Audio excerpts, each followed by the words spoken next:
Lost Art of Fishing Stories, written by Andrew Cox. Get your copy today. Go to Amazon and search The Lost Art of Fishing Stories.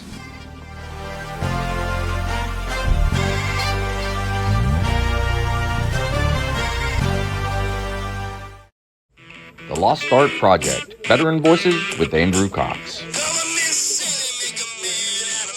Preserving history, one veteran story at a time. Marine Corps League and Till Valhalla Project Ambassadors. Thanks for tuning in to the podcast that's given a voice to our veterans. The Lost Art Project, Veteran Voices with Andrew Cox. Hello, my friends, and welcome back to the Lost Art Project, Veterans Voices. My name is Andrew Cox, as you probably already know, but hey, if you're enjoying these podcasts, and let's make sure you go and check out the website. That's thelostart.podbean.com. Go check us out, see what we're all about. There are a couple ways you can help support us. You can go to that website, click on the one-time donation link. You can click on the Become a Patron link. That's with a monthly donation. Heck, you can go in and just purchase some cool merchandise, or you can advertise right here on the podcast. A big shout out to the Till Valhalla Project out there doing amazing things. If you don't know anything about them, go check them out. Even if you do know something about them, go back and check them out again. I'm telling you, great organization. You can always find them at tillvalhallaproject.com.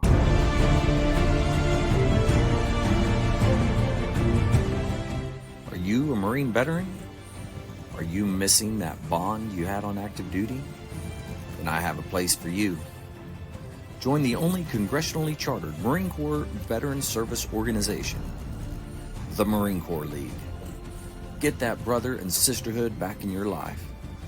Become one of the fewer, the prouder, a Marine Corps League member.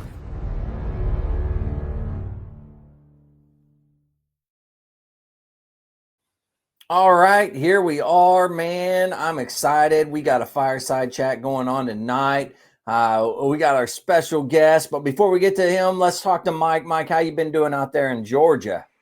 I'm doing good. Had a little bit of rain last week and got cold again, but other than that, it's been the last couple of days. It's been chilly in the morning, but it's like 60 degrees in the afternoon. So, as I was telling you and Clay about my wife and our Christmas tree fiasco of 2025, trying to get a damn tree decorated, and it tried to fall over on us, and spent like 2 hours trying to get it situated. And finally adapted, overcame, and went and got a big eyelet and screwed it in the freaking wall behind the tree, and got some 550 cord and wrapped it around the tree and cinched it back so it ain't going nowhere now.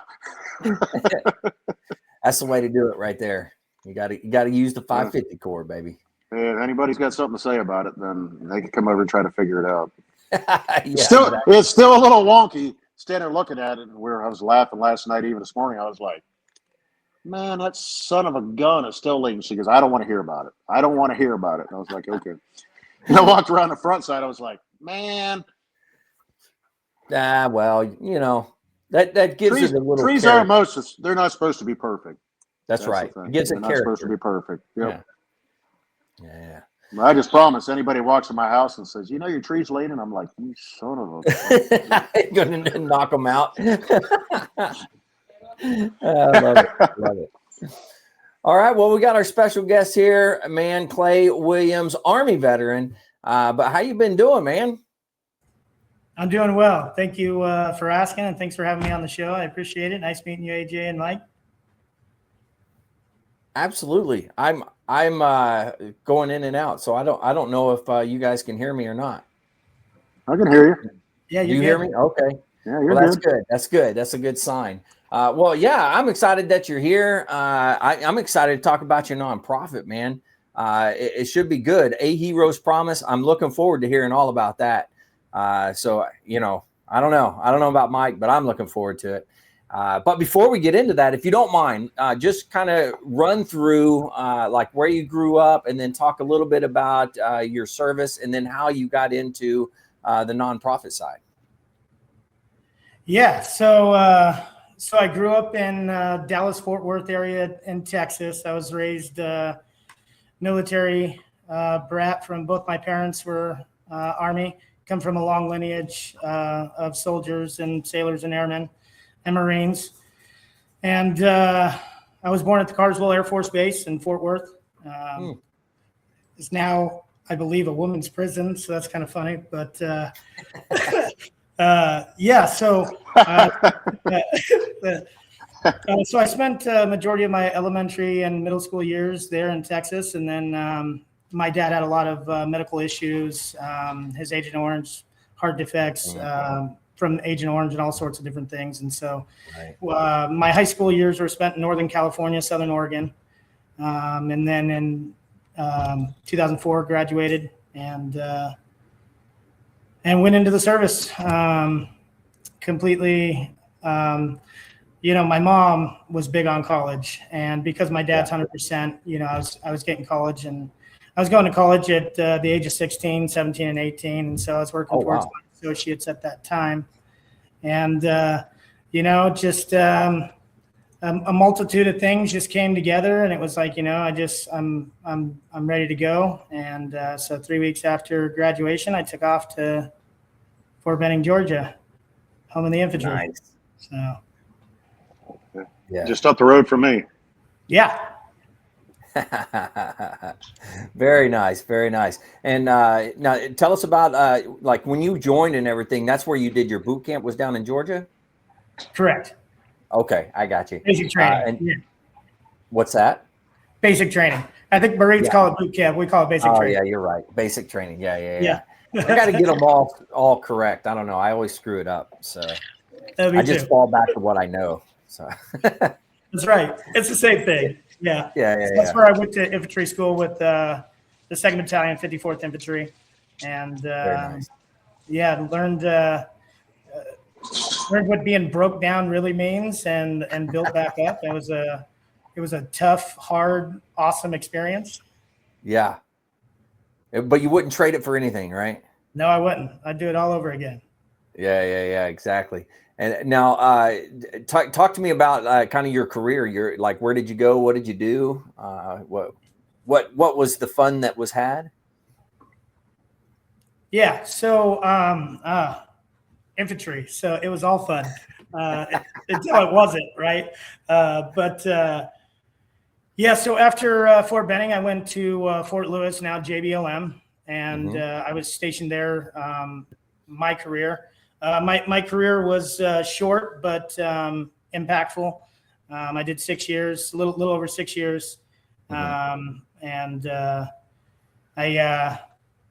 I got to my unit, I was there for about a year, and I was in a pretty severe striker vehicle accident in the Yakima Training Center, and I got flown out and spent a little over 3 months in the Madigan Army Medical Center. I'd broken my back, my L1 through L4, and some herniated discs and concussion, and that was a different experience at 19. And then one of the reasons I got my family is long lineage in the military, but after 9/11 happened in my freshman year. It really impacted me, stuck with me. And so that was a big motivation for me. So then sitting in a bed at 19 thinking, is it over? That was tough.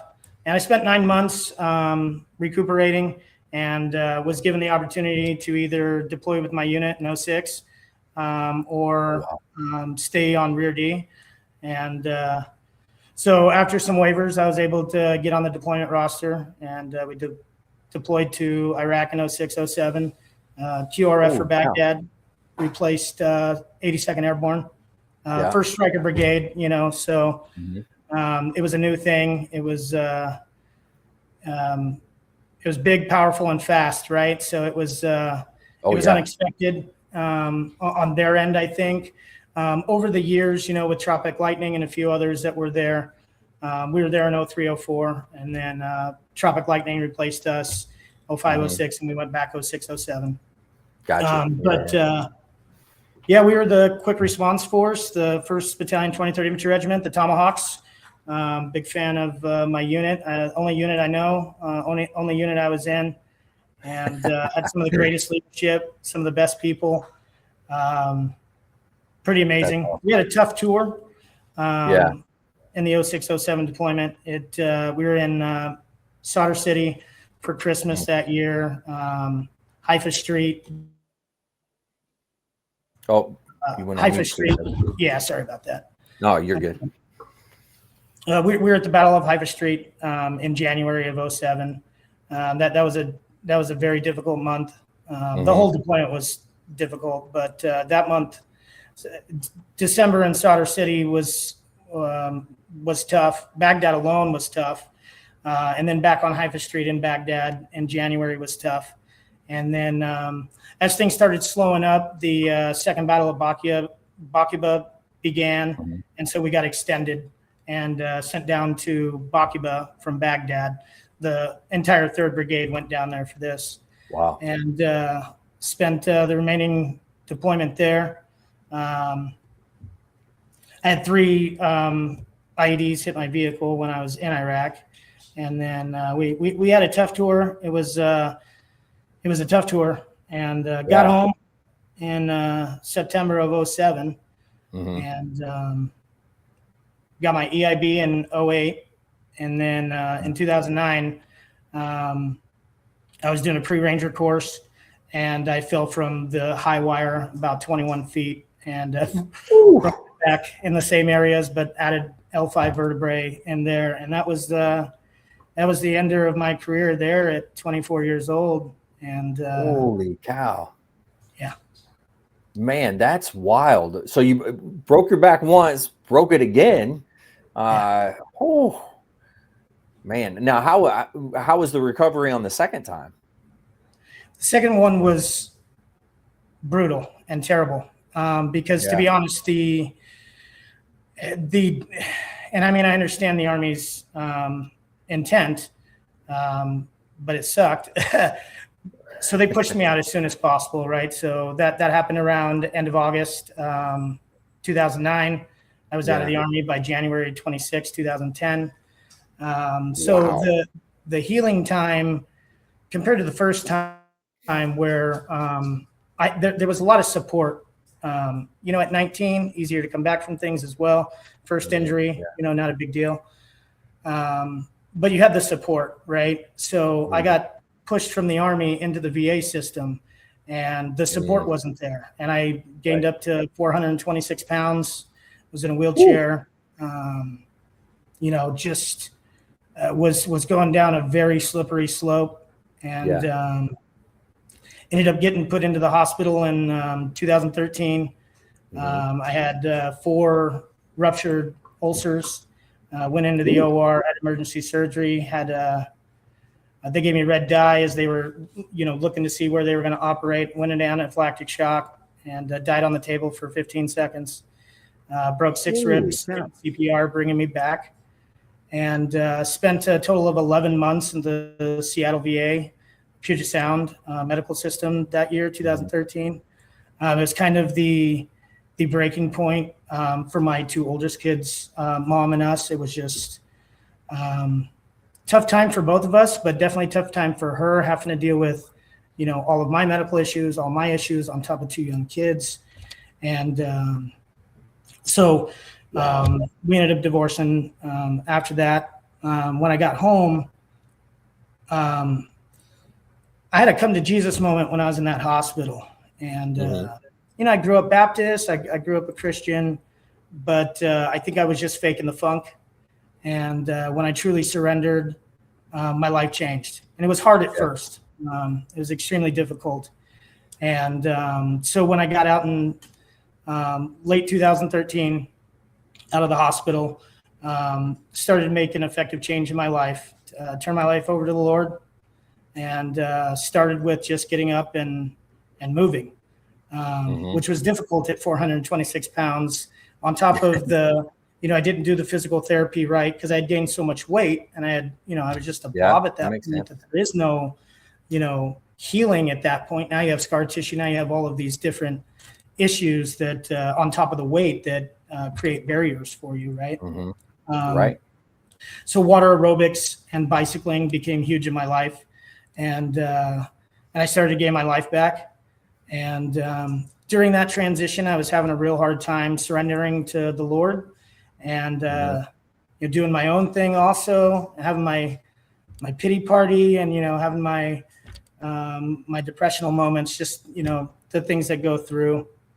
And in 2015, I tried to commit suicide, and my pistol misfired, and so that was probably the major turning point in my life. And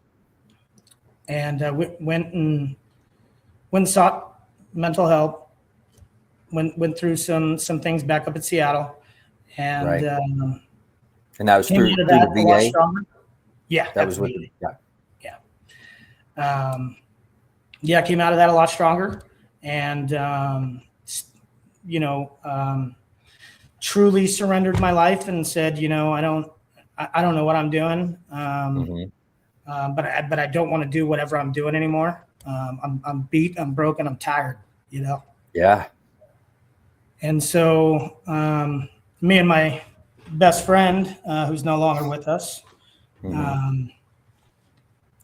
would spend late mornings together just talking about, purpose, drive, rededication, what do we do now that we're out? What do we, all of those thoughts that go through your head. That was the greatest I was ever going to be. That was, Right. living in the past instead of living in the future. So we were both 100% disabled, and, we're financially taken care of, but both physically, mentally, and spiritually, we were a wreck. We were really hanging on each day. And so iron sharpens iron. And so we would have our time together with the Lord. And then we decided, what is it that's gonna help us heal and make an impact. And so we just started scribbling down one night, and out of it came a hero's promise. And the reason for the name is, we believe anybody can be a hero. It's not just military members. It's, anybody can be a hero, and it depends on how you want to be known as that hero, right? Because you have the warrior heroes, you have the financial heroes, you have the volunteer heroes, you have many classes of heroes, and anybody can be a hero in someone's life. Very true. Yeah. It takes effort, it takes dedication, it takes relationship, it takes love and kindness. And so that's kind of how it started. And I became a pastor during that time as well. Or not a pastor, a minister, through Crazy Faith Ministries, Chief Ben Charles out of Washington State.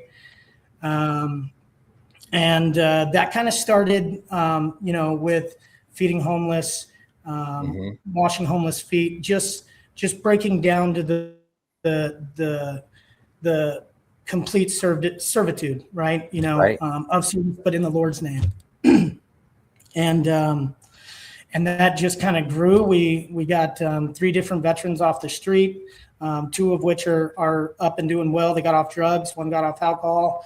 One of our older guys ended up getting off alcohol, getting back in touch with his family, getting to see his grandkids, and he ended up dying from liver failure. But, he was able to come back from all of the mistakes. He was able to come back from that in such a positive, heroic way. And we actually have a veterans closet in Tenino, Washington, named after him, the Robert Williams veteran closet.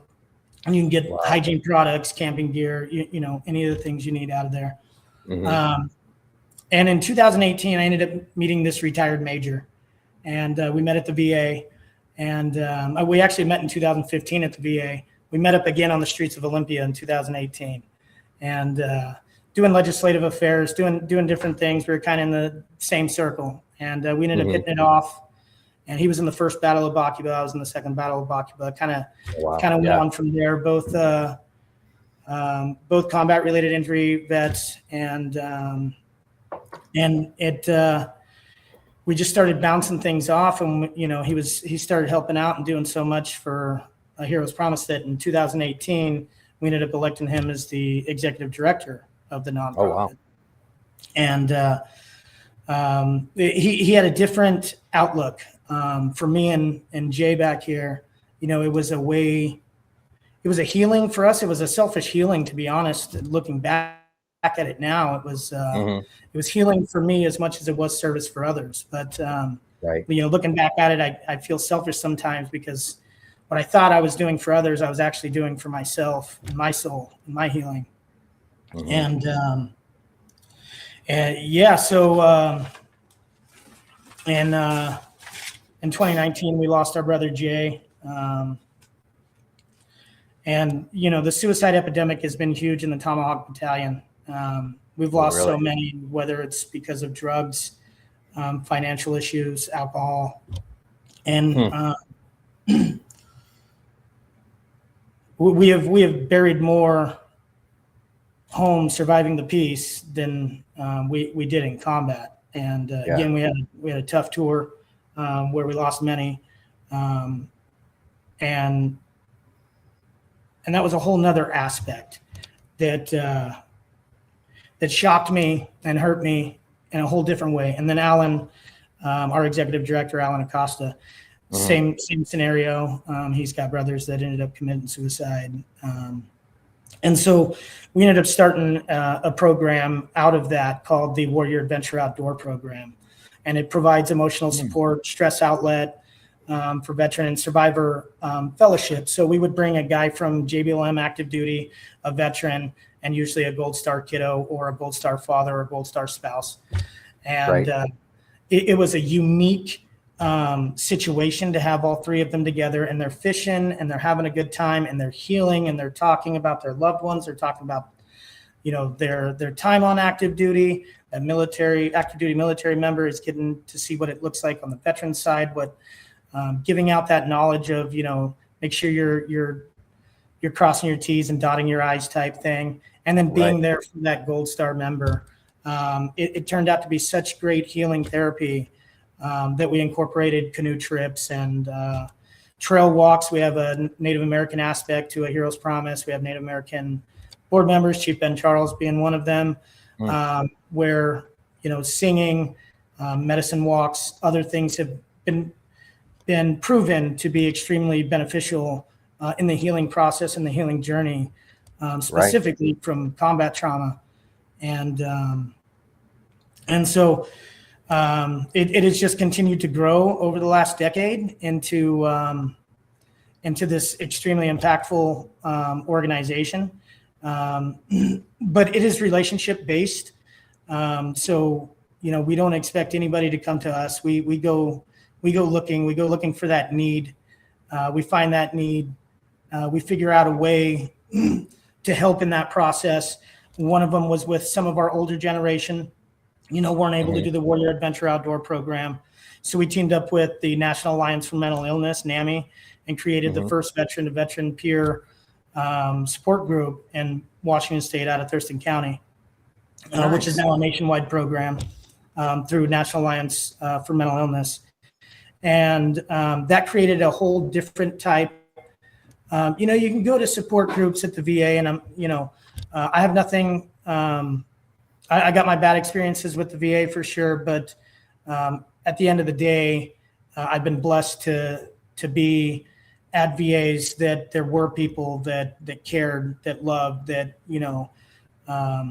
gave their time and effort to truly be an impact and be that hero, right, in somebody's life. And so, of course, combat vets. So we have a Liberty Disaster Relief Service program. We've helped out with the Oso mudslides, with different floodings in the Nisqually Valley and other things, the fires in Western Washington. We're in Washington, Idaho, and Northern Oregon at this point.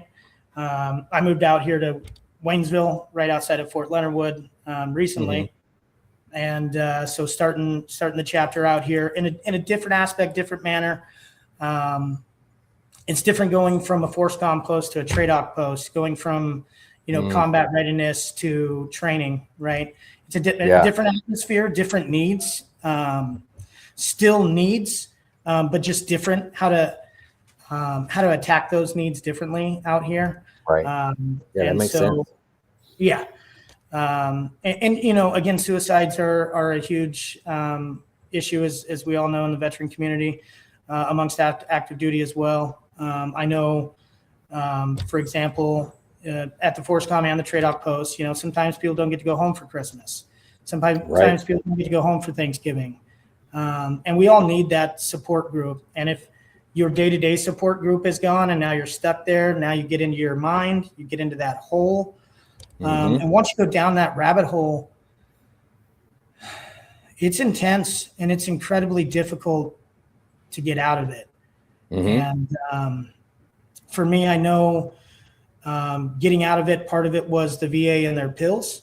Getting off all pills was, it seemed, you know, crazy to them, but surrendering everything to God and just giving it over to Him. And so in 2019, I stopped using any assisted devices to walk. So I'm going on 6 years of walking without any assisted devices. And I give all credit to the Lord, and then the purpose of A Hero's Promise and the drive and the dedication that I have in that to continue to make those impacts and other people's lives that continue to help me heal, to continue to help me grow, and continue to persevere. So, yeah. Wow, that's incredible. I mean, what a great organization, in my humble opinion. I mean, to be able to, like you were saying, be able to bring the older veterans that weren't able to go out and do stuff in, and still be able to be a part of the younger veteran community. That was pretty awesome. I mean, that's, to me, very important. It is.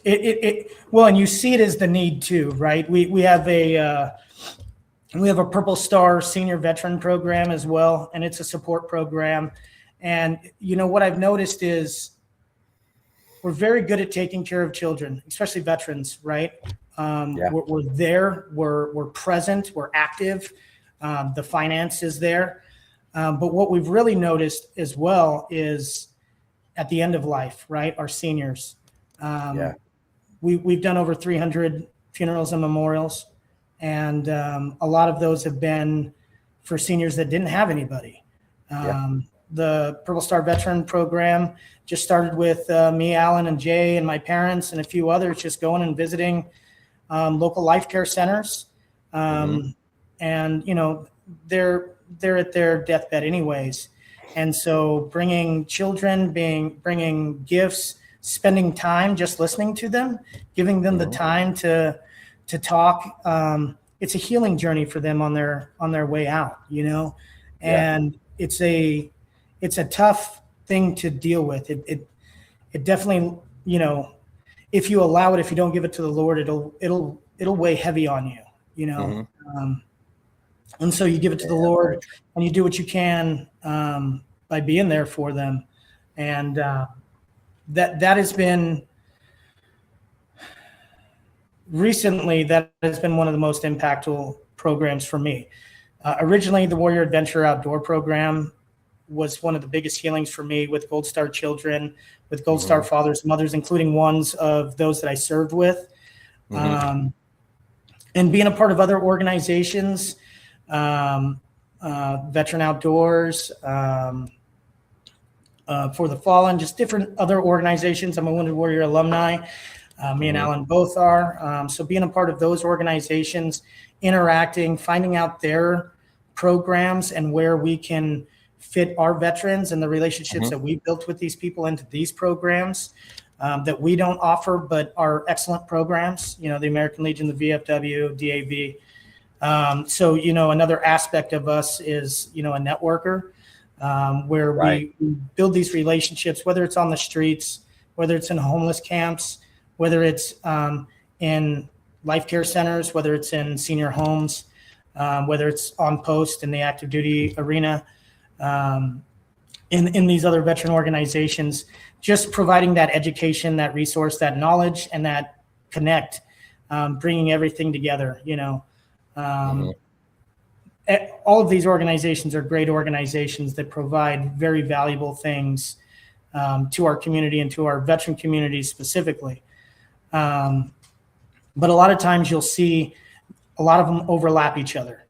And so instead of overlapping, finding that unity and bringing the groups together, because in the end, we all want the same thing. We all want to see lower suicides.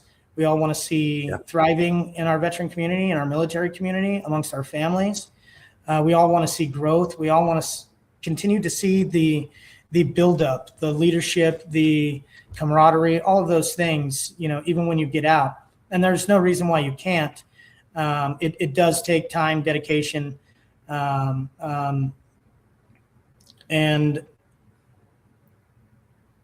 it's worth it in the end. And so, we do have a legacy summer scholarship program that we also do with the North Thurston Public School District and a few other school districts throughout Eastern Idaho and Northern Oregon. Right now, we're currently assisting ASYMCA out of Fort Leonard Wood with a scholarship program for little learners. So again, different needs, right? So at the GBLM community, the needs are different. The needs are focused on Gold Star families, active duty veterans, disabled veterans that are struggling, and bringing them all together in a healing manner. Here, mom's working job, dad's active duty, and they have these great educational programs through ASYMCA. So we found a need when we got here, and so we went to that need and asked what we needed. Started our first scholarship with them this year, where we put 3 kids, 2 families through the Little Learners program. So that's your pre-K and your younger. And it's not just a daycare facility, right? That's why Little Learners, it's ran by an educational person with a bachelor's degree in early childhood development. So great program, saw the need. We invested immediately into it and started working with them as soon as we got out here. So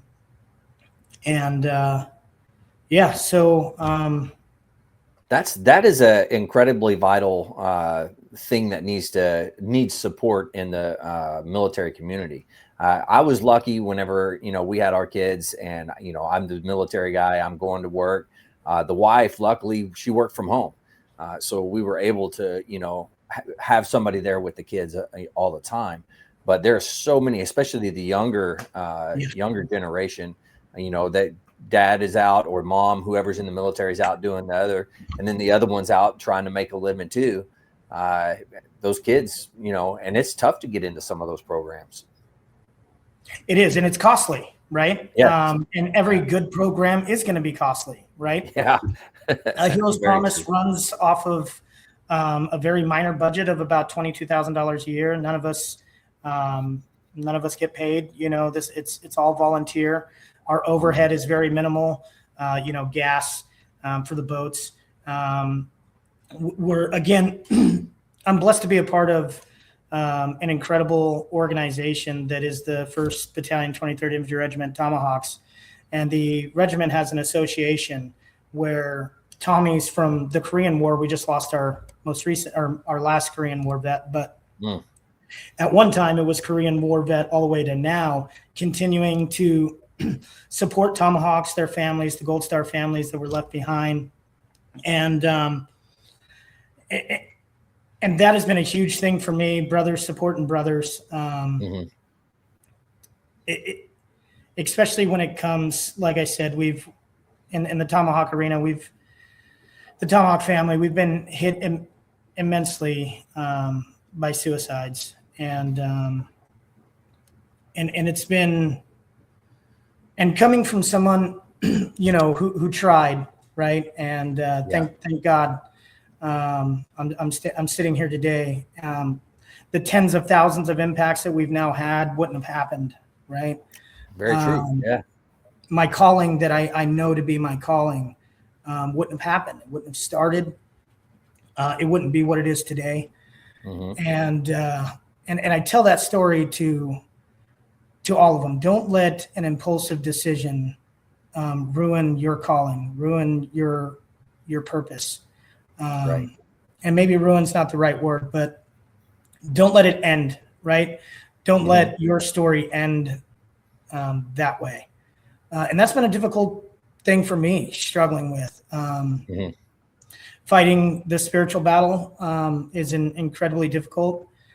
Surrendering, is incredibly difficult. I'm an infantryman, so, I'm very gung-ho, charge, take the hill type guy, and very prideful. And I got this, call you what I need you type thing. And that's, and that's been difficult to shed that and surrender and to just advance, to just move in the opportunities that God puts in front of me each and every day and in front of our organization each and every day. We've had some great donors. CVMA 11-4 out of Washington. They're one of our biggest supporters of our scholarship programs, where we send kids to summer camps and science academies in the summertime. And, we have a vetting tier. We will do whatever we have to do to make sure no kid. So how that started, again, was a need, right? So the need was, this Gold Star family had 2 children, and she could afford to send one to summer camp, but not the other. That broke us. That was like, man, what do we got to do to come up with the $800 to make this happen, right? And so the board got together. We all passed the hat around, and it was game on. And there started our legacy summer camp scholarships and science academy scholarships. Wow. And both those kids were able to go together. They went on to do the summer camp 2 years. 2 years of summer camps, 1 year of science academy. We've taken them out on adventures outdoor, our outdoor warrior adventure outdoor program. And now they're adults, right? And they're doing their own thing. One joined the service, one didn't, but still keeping in contact with them and seeing the growth, not just in our youth, but in our seniors and in that connectivity. I had this one vet that got to go out on a canoe trip, and he was on a canoe trip. He was an active duty E6, and he got to go out on a canoe trip with a Vietnam veteran who was also a Gold Star father and a 13-year-old Gold Star youth. And you're going through the Puget Sound, right? So it's an ass kicker, right? Like you're getting pushed to some limits, and you're working through some things with that group as you're going, right? Yeah. And so you had that active duty guy that was the motivator, and you had that Vietnam veteran that was doing the talking, bringing the stories, bringing all 3 of them together, and ultimately they were doing it for healing for their own soul and their own heart, but for that youth that they had in there. And I still hear from them today. I mean, that was back in 2017. And I still hear from them today of how that impact has continued to be a motivator throughout his career. And then again, relationships that are built, right? We've all lost. Some people don't have families afterwards, right? Some people split, some have to go different ways, all the things that happen, right? And so building those relationships and creating that support, it heals and it saves lives. And that's probably been one of the most rewarding gifts and blessings with a Hero's Promise, is being able to be a part of that. Right. And healing yourself without a doubt, right? But to watch the healing happen in others, and to be a part of that, and those relationships to continue to grow and prosper, and that support group beginning, it's man. There's something that I want to bring to your attention. I don't know if you're recognizing it or not, but you were just saying how awesome it is to see all, everybody else and their transformations and all this type of stuff.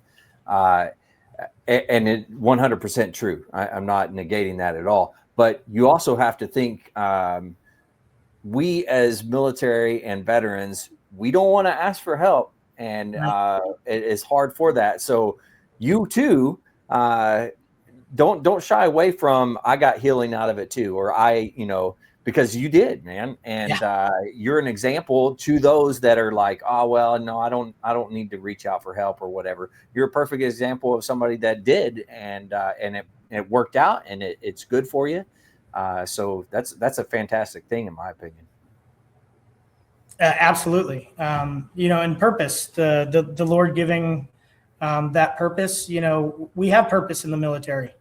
The mission comes first, and that's purpose. Getting out, you get lost. You get lost in the sauce, you get lost in the atmosphere, you just get lost. Trying to steer your way through whatever issues you're having, right? Whether it's, personal at home, financial, mental, physical, spiritual, you name it. It is difficult to ask for help. That was one of the things that I struggled with. I struggled with for a long time, and I'm not gonna lie, I still struggle with it. Right? It's a day-to-day fight. And just like in the military, you have a mission, and you give your best, you do your all every day to complete that mission. And I've been blessed financially, with retirement, to take care of my children, take care of my home, and to be able to serve active duty veterans, Gold Star families, and then the community as a whole, and bringing them all together in uniform to unity within the community. And it's healing. It's extremely rewarding, and it is helpful to remember that,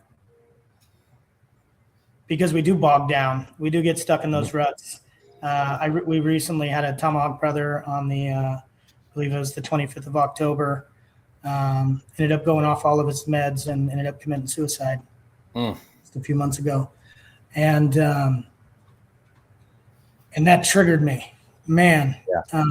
It triggered me and put me into that hole. You end up, you wake up and now you're in a hole, and you start digging, climbing, trying to figure a way out.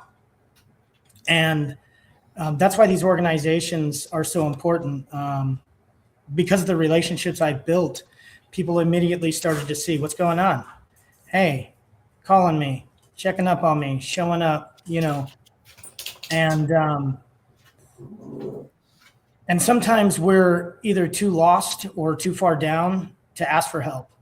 And that's another mission for us. That's where the veteran peer-to-peer counseling and support program comes in, is to be in these relationships to where you see that and you're like, hey, what's going on, man?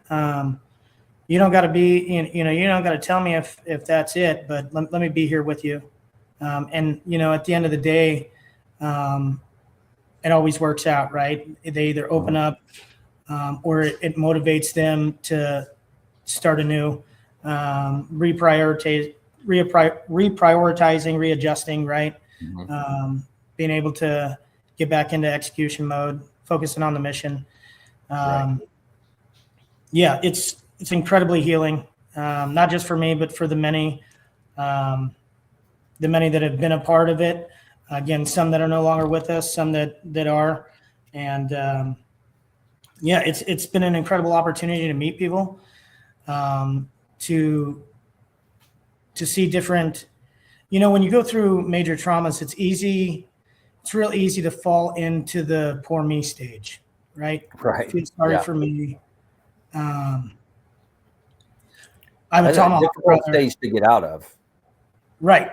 Well, especially without support, without opportunities, without purpose. Absolutely. There's always somebody that's got it worse, right? In the infantry, there's always somebody that's stuck on that crappy detail or whatever, right? And I have quite a few brothers that are missing both legs, missing limbs. Right. And so when and not that they don't need motivation too, not that they don't have their own purpose, but they need that support and they need that motivation as well. And so again, with the Tomahawks, we do a pretty good job of checking in on each other quite a bit. Heroes Promise has been huge in that regard for many, including myself, including retired Major Alan Acosta, retired Lieutenant Colonel Nathan Sawyer. I can go on and on with some great group of people that during COVID, we were part of the Farm to Family food distribution program. Oh, and nice. I think, okay. It's on our website. I can't think right off the top of my head, but I think it was a little over, here it is, 650,000 pounds of food we gave out through 2020 and 2021 COVID. Yeah. And it was the coolest thing. It's called the Battle Buddies program. And it was just a bunch of active duty guys and vets that, went sometimes 6 hours to get the distribution. We had a buddy, Dirty Deeds LLC, Corey Edkin, retired MP. He ended up starting a construction business. He used his 18-wheeler to haul the food for us. We distributed it, through the state into Idaho, Northern Oregon. And it was a bunch of broken military vets and young stud active duty guys that, we were delivering food because of relationships, because of what we had built within the community. We were going to those seniors' houses and taking care of them, checking in on them, making sure that they didn't have to come into town to get that food. Plus, they were our most vulnerable during that time, right? So they, we wanted to covet them, but we still needed to take care of them, right? So in the safest way possible, still made sure they were getting food, still checking in on them. And it was a really cool experience. And a great time for a Hero's Promise. And then, again, the impacts that we were able to make, the relationships that we built was amazing. Pretty awesome. Yeah. I really like how you guys utilize for example, the food distribution. You use that as a tool to a certain extent to be able to get in to see that veteran or get in and see that military member. And I don't know. I think that's a great thing, man. Well, people still had to be taken care of, right? People still had needs. People still needed support. Right. And, even though we were told no, it was like, we will follow all of your guidance, all of your guidelines, but we'll still accomplish the mission. Because at the end of the day, that's what veterans will always do. We'll always place that mission first, even when we get out. It's, again, not for everybody, right? I've been blessed to be able to be in the position to do this. The men and women, one of ours is the current president that sits on our board, is a major. She's a doctor at Madigan Army Medical Center at JBLM. So all of the men and women that have been able to come together and work together on a different mission, community-based, relationship-based. And then again, those impacts, I can go through the countless letters. You can scroll through our Facebook and see we're very transparent with everything that we do. You can see the lives that we've touched, the people that didn't have anybody, and we were able to show up and be there for them, support them, guide them, give them food. So we have those many avenues where we're always going to find a way to accomplish the mission. It's fantastic, man. It's great that your organization specifically, incredible. But you look at, and you had mentioned this earlier, there's so many different organizations that are out there. And I love the fact that you are saying, hey, we're working with these other organizations. We're reaching out and we're talking and utilizing them and helping. And, that's the way to do it. I think if everybody out there and all the veteran organizations that are there, we need to pull together and work together across the country. I think if we did that, that's going to cover so much more. Yeah. And that's the biggest thing, Clay. That's what Clay's doing, is giving everybody a purpose. Yeah. And that's the biggest thing, that when you leave, what's my purpose? Yeah. And so that's why, I could have just called it, the Williams Foundation or the Williams Link Foundation, right? Because originally it started with just just being present, showing up at funerals, showing up at senior centers, showing up on base. We were just throwing money at it out of, the board's pockets. A group of vets, is how it started. Some old, most Iraq, Afghanistan, and, just looking for that purpose. And it has grown into, I can't take any credit on it, because the Lord has made it to where, we wake up, a mission's given, there's a need, and we show up, and things happen. And it's the coolest thing to see how it just all works together. And again, the impacts that you make, the relationships that you build, the lives that you touch, and the community that you build. I don't think anybody would disagree with me with saying that we're an extremely divided country, all the way down to our communities. Very true. And at the end of the day, I truly believe, for me personally, God has given me the ability to go out and be an intersection for people, to be that connection away from the divide, to be that bridge for people to, again, anybody can be that hero, right? Hero's promise. Anybody can be that hero. And, some people it's financial. Some people it is that relationship. It is building those relationships. It's that healing that you get from those relationships. Some people it's the impacts, right? Some people it's just the camaraderie and doing really cool stuff together, and reliving some glory days, but in a different way, within our own communities.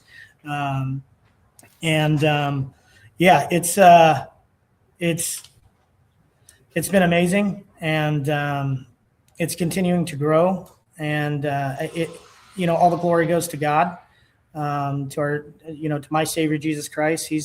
He put this in my path, and I just walk it.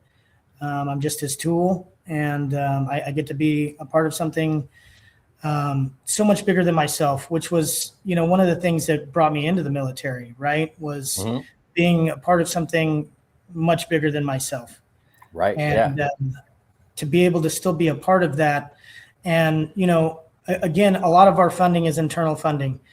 We now have some great donors that help out: Northwest Harley Davidson, For the Fallen, CVMA, Combat Vets Motorcycle Association, and a few others, the American Legion, VFW, DAV, where we support them in their programs. They support us in our programs. They volunteer in our programs. We volunteer in their programs. Because at the end of the day, it still comes back to that purpose, to that mission, and ultimately to heal not just ourselves, but our community, to continue to strive forward to be, the greatest nation this world has ever seen. And it really does. It starts within our community, because that's where we all come from. We come from big cities, small towns, small communities, and we all come together in this misfit mob, and we do amazing things together. And there's no reason why we still can't do that when we get out. Life changes things and makes things harder, but the opportunity and the possibility is still there. Just finding where you fit. What cog in that wheel are you, right? Where is your purpose, and where is your design to fit in? Where's your calling? And so, yeah. I love it, man. This is great stuff. Now, what is the website? Like, if somebody wants to go check you guys out, where you, what's the website? It's aheroespromise.org, all lowercase. Okay. And then we have Facebook, TikTok. Matter of fact, that's how we met, was on TikTok. We just started that this year. So glad we did. Well, I'm fairly new to the TikTok as well, but I'm having a blast with it. I just need to be more. I need to get on it more often. Since December hit, I have not been on it as much as I probably need to be. I need to be reminding myself of all the little tidbits of information, right? And I haven't been doing that lately, so I got to get back into it. It's difficult, it's, I got sticky notes all over, I got TBI pretty bad. So that doesn't help the situation. So writing everything down, having those sticky notes all over. It's been more difficult not having that face-to-face interaction on the West Coast. Out here, doing everything digitally is a different experience. But, how amazing that we can still impact lives, 3,000 miles away from each other. It's a really cool thing. It's really beautiful if it's, if it's used. And that's the hard part, right? Is to continue, because there is so many. I got to post here. I got to do this. I got to, and that's where, again, those volunteers that do help, that do spend, 2-3 hours every day doing research. So again, how it all started for me was remembering the fallen and serving the living by remembering the fallen, honoring them while serving their families. And that's how it originally started for me. And it started with Gold Star families and my from the Tomahawk Battalion, and then just grew into this, it morphed into this creation that it is today, where again, we've been able to see little ones all the way up to, at the end of life. And it's incredibly rewarding. After everything that the trauma that I have gone through, that stuff never goes away, right? Those traumas never go away. Those triggers are always trying to get at you. It's a day-to-day fight. Yeah. So having purpose, having that drive, and being dedicated to the mission has not only healed me, helped me, made me a better, better person, a better father, a better friend, a better follower of Jesus Christ. And so one of the other programs I will say that goes along with our summer camps and scholarships and our outdoor activities is called Parental Link. And so this is a program that I needed personally. So when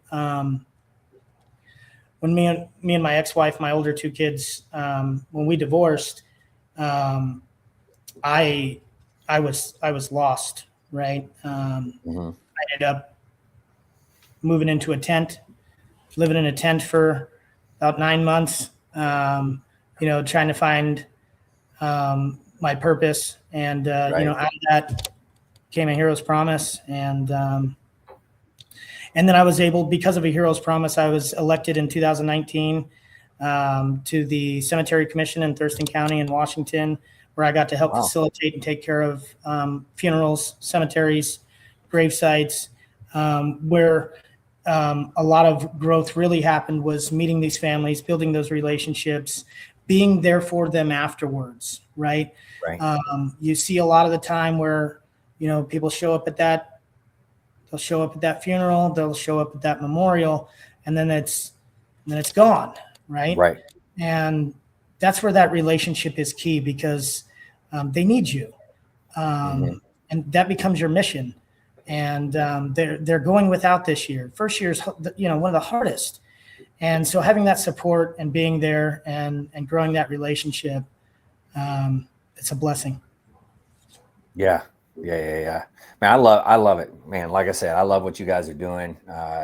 It's admirable, honorable. I appreciate what you guys are doing for sure. So, man, gives me chills. I don't know about Mike, but it gives me chills. So keep doing what you're doing, man. I love it.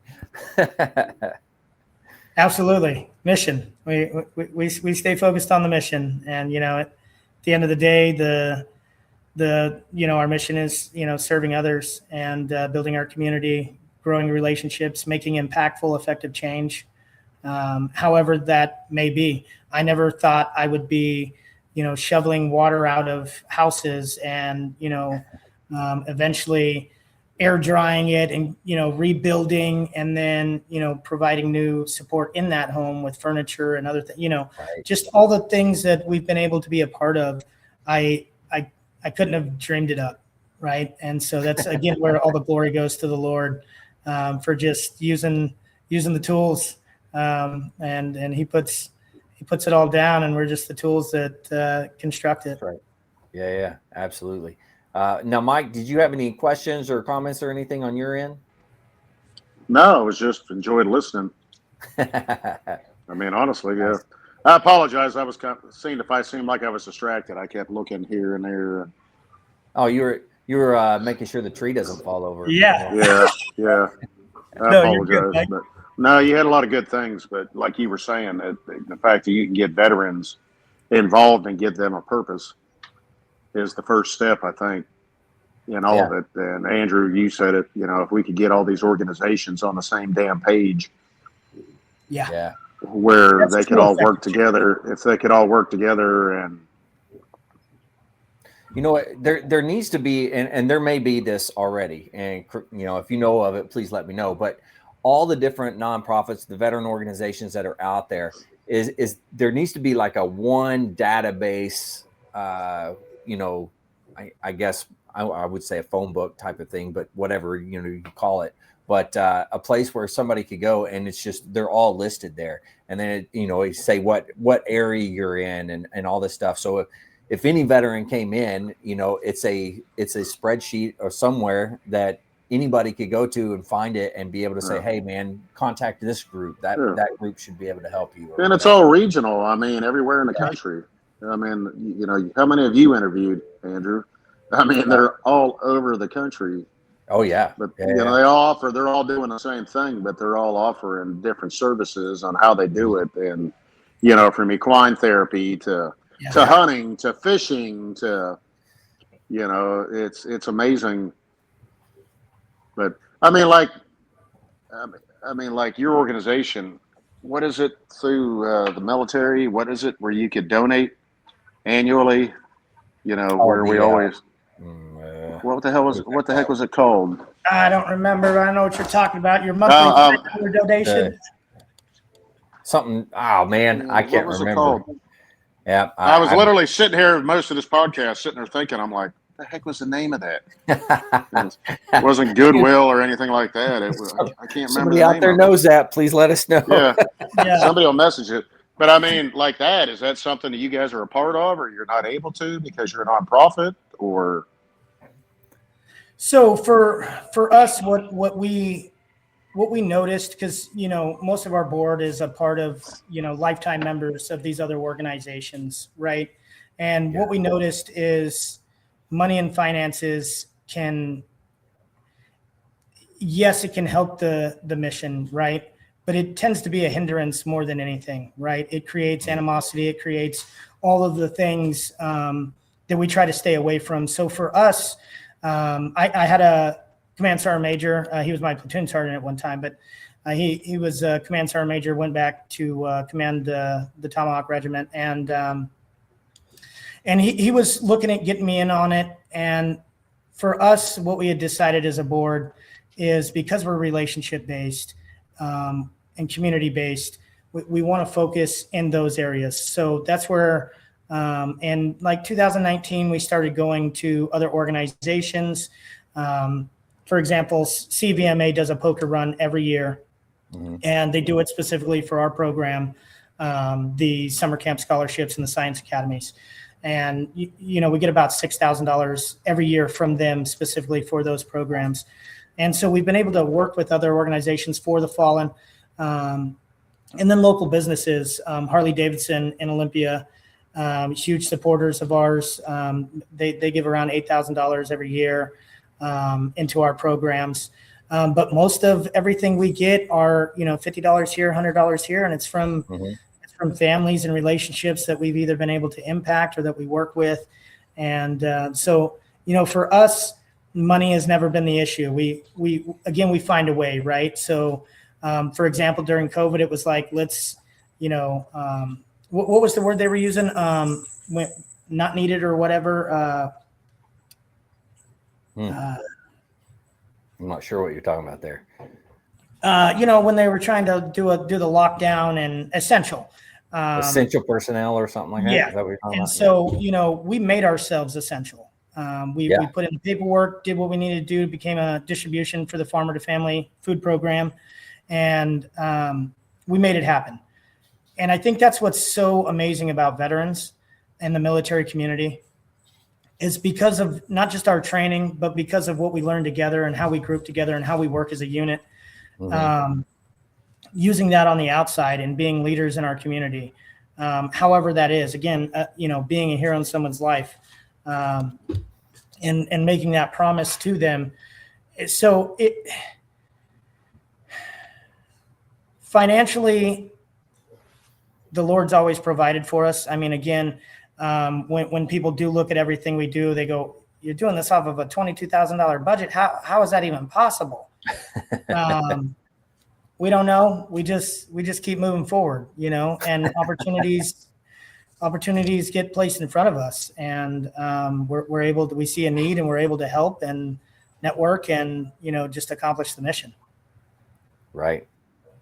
Well, you said it earlier, right? You're putting it all in God's hands, and He's the one guiding it, putting the desire in your heart, and He's taking care of you. So that's the way I should be doing business. I should do that more often than what I already do. But that's one thing I would say, and listening to you the whole time is, how you are extremely honest about your faith, and that's an amazing thing. So. I'm here only by the grace of God. I really am. Dying on the operating table was crazy. Making it through the traumas of war from the disabilities from combat, from the traumas of war, from the physical trauma. I wish I could say I'm that strong of a man, right? But the reality is I'm not, and one of the hardest things to do was shedding that coat and just surrendering it all to the Lord. That was difficult.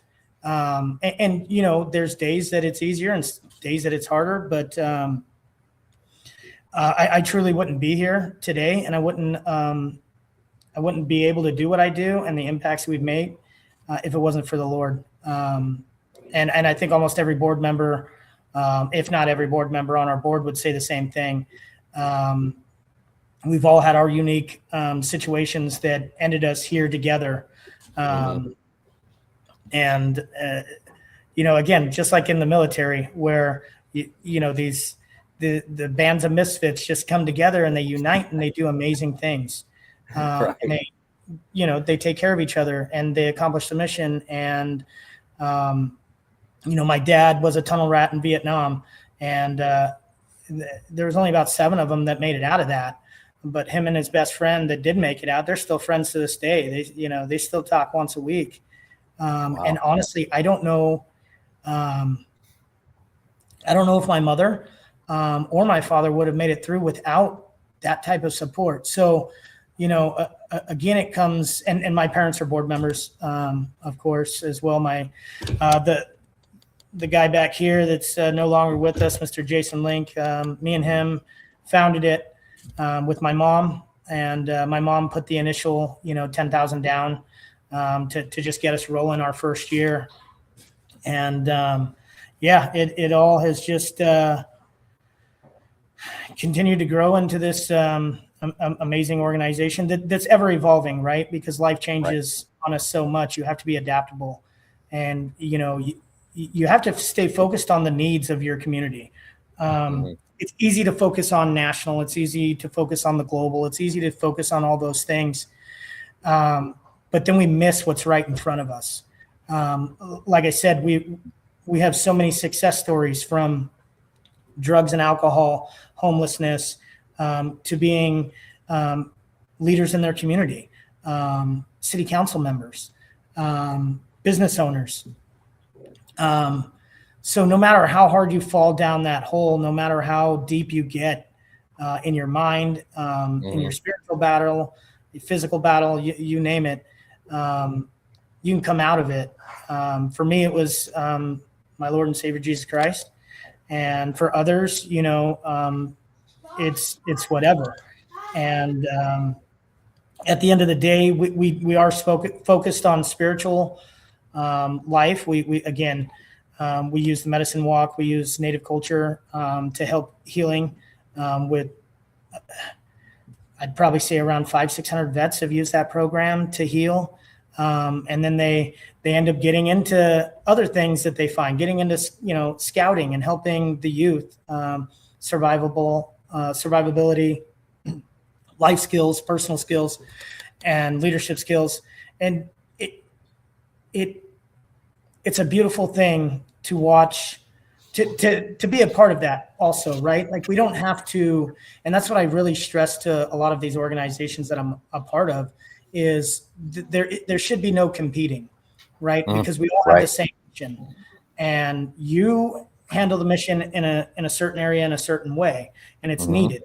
I do it differently, you do it, but if we all start working together and we all start coming together in that unity aspect, where we're and I'm not going to say enable, right? Because that's what I've really seen happen in the veteran community, where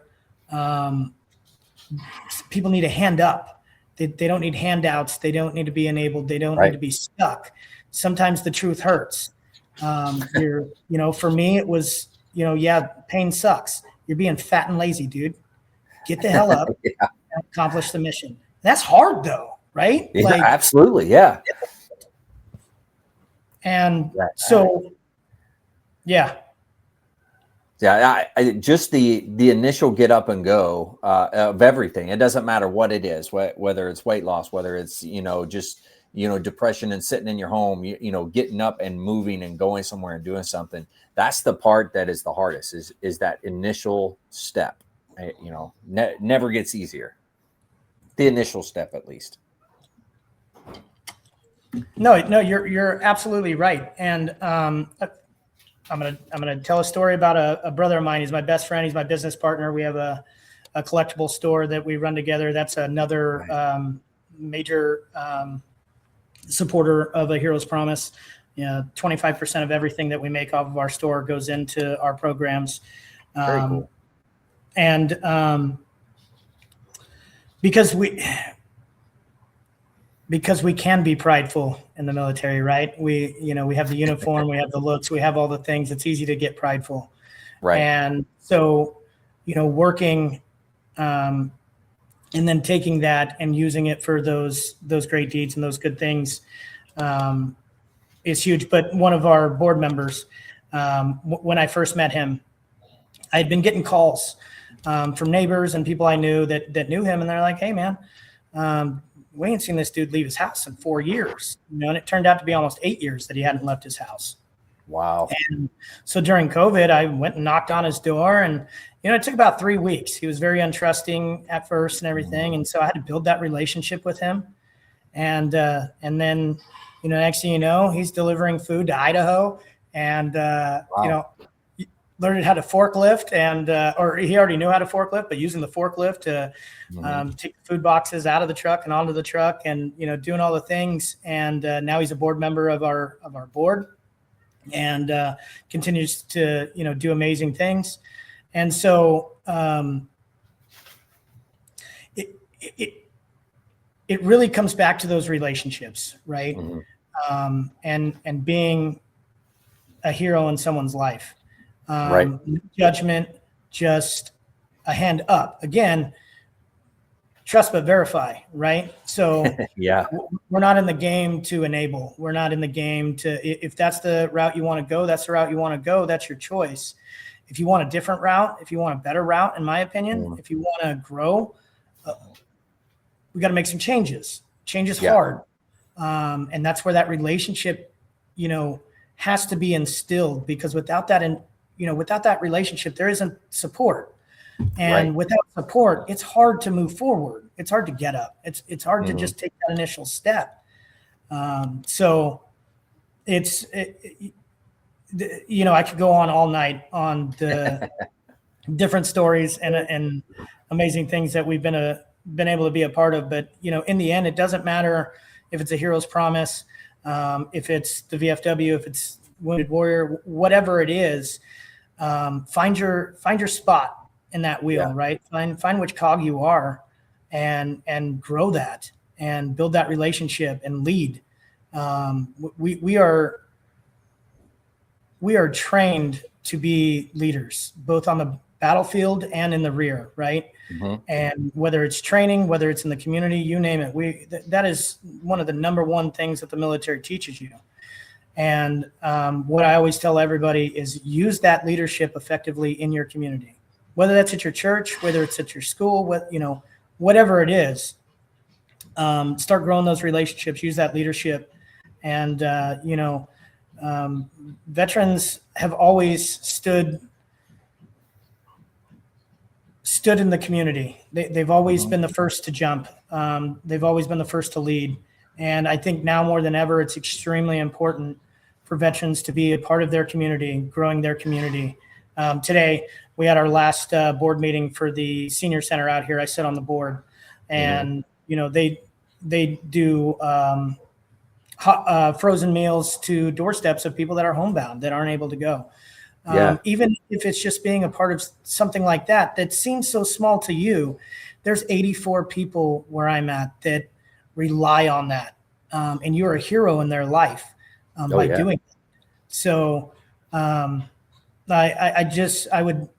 would definitely like to emphasize finding your purpose, finding where you can be effective, where you can lead, and closing that divide and rebuilding those relationships. Absolutely. Yeah. That purpose is a big one, even if it's just get out, take a baby step, get out of your house, walk down the street. And if you see somebody, just say hello, good morning, good afternoon, whatever the case may be. Ask them how they're doing, or just say something nice to them, like, hey, I like your shirt. It looks really good. Something simple like that. You never know. You could be somebody's hero in that. If somebody's having a bad day, you talk to them, man, right there, Absolutely. And you never know, right? And sometimes you'll never know. And that's something that you just have to also be, I got bogged down there for a while with that of, our minds like to, go down rabbit holes. The devil likes to throw bad thoughts in there that try to, move you away from mission. Yeah. And you just have to stay focused on, when you have those interactions, be your best, do your best, and, be that leader and be effective in it, because you don't know who's crying on the inside. You don't know that what you said to that person today keeps them alive till tomorrow. And I've witnessed it. And again, you'll never know all the impacts that you make. And I don't think we're supposed to, right? Right. Because it's not about that. It's about continuing to do your best every day, to find that purpose, to move forward, to make effective change, to build those relationships. For me personally, it's talk is cheap, right?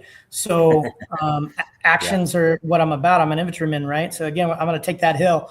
So look at my actions, right? We all say bad things. We all mess up and let our thoughts, come out. We all make mistakes. One of the things I will say that the VA has been exceptional for me in my healing journey is mindfulness, right? Being mindful, because just because you're having a bad day, so I got real bad RBF, right? So if I'm having a bad day, it's show and tell on my face. And so being mindful of that and just being who the Lord made me to be, which is bubbly and outgoing and being there. I realized years ago that even just having that, the impacts that I was able to make just from changing my demeanor, just from getting out of that angry pity party and just putting a smile on and being thankful to have the breath, and then also the blessings that come with that. And some days it's hard, right? In 2007, we had I was attached to 2nd Platoon, and we had a chlorine dump truck bomb go off in the meat market, and it gave me tumors and asthma and severe lung issues, right? Yeah. We can sit down and we can let that stuff bog us down every day. We can get into those pity parties. We can get into that hole, whether it's physical, mental, spiritual, financial, you name it. Right. So the biggest thing is reaching out, building relationships, and finding those support groups, finding that purpose that that brings you to the calling and brings you. We all have our strengths and we all have our weaknesses. We all have our areas where we are a hero. Absolutely. Yeah, man, I like it, man.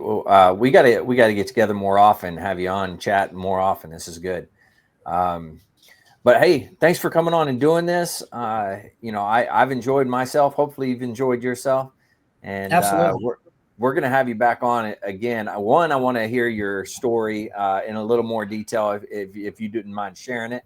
And then we can have you back on one of the fireside chats with the crew, and you can just kind of join the conversation and have a good time with us.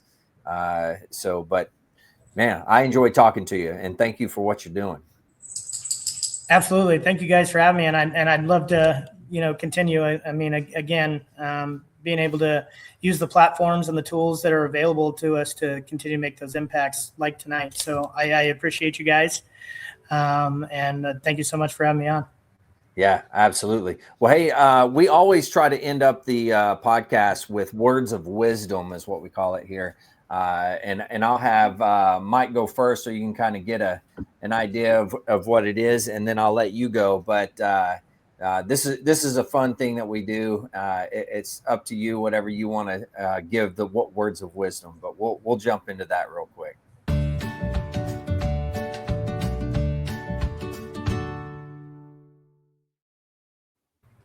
All right, Mike, words of wisdom. What do you got for us, man? I got a simple one here. Be the change that you wish to see in the world. Ooh. Amen. That was good. That was really good, actually. Yeah, I like it. All right. Well, Clay, what do you got for us, man? So for me, it's going to be, don't lean on your own understanding, give it to the Lord. Again, surrendering's hard, especially for combat vets, in any veteran. That's one thing we're not wired to do. We're not wired to surrender. And so don't lean on your own understanding, give it to the Lord, and he will bless you in ways that you can't imagine. Absolutely.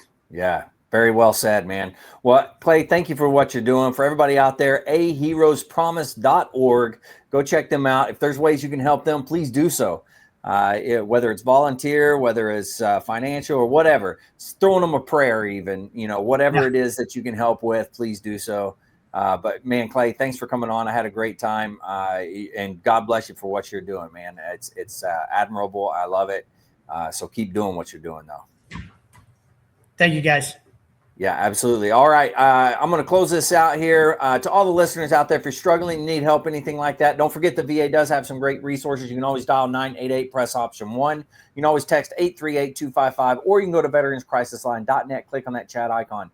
Any of those options will put you in contact with somebody that can help you out. But remember, one veteran life loss is one too many. I care about you. I know these two here care about you. The whole veteran community cares about you. So please reach out for help. And if you're out there, you're not struggling, reach out to buddies you serve with. Ask them how they're doing. If they need that helping hand, please give it to them. All right, fellas, one last time, thank you very much. Much appreciated. To all the listeners out there, stay motivated. Change your socks.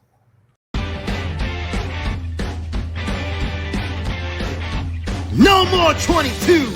On to the journey and finish the fight.